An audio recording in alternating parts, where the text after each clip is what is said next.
چاند دیکھنے کی کوشش کرنے کا بیان۔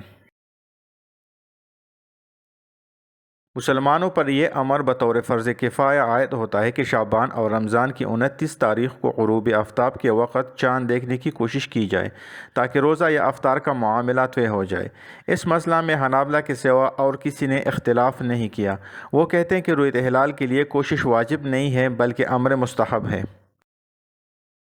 بظاہر دوسرے اصحاب کی رائے اس بارے میں قرین عقل ہے، کیونکہ ماہ رمضان کا روزہ ارکان دین میں سے ہے جو چاند دیکھنے پر موقوف ہے۔ اب کیسے ممکن ہے کہ چاند دیکھنے کی کوشش محض ایک امر مستحب قرار پائے؟ اگر ہلال رمضان دن کے اندر زوال سے پہلے یا اس کے بعد نظر آ جائے تو جس روز نظر آیا اس سے اگلے دن کا روزہ واجب ہے، بشرطے کہ آخری ماہ شعبان میں ایسا ہو۔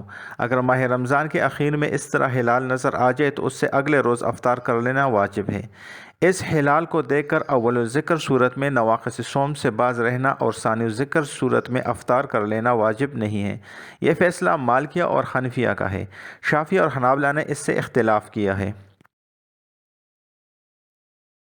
شافعیہ اور حنابلہ کہتے ہیں کہ دن میں چاند نظر آنے کا کوئی لحاظ نہیں کیا جائے گا، مغرب کے بعد نظر آئے تب ہی وہ قابل لحاظ ہے۔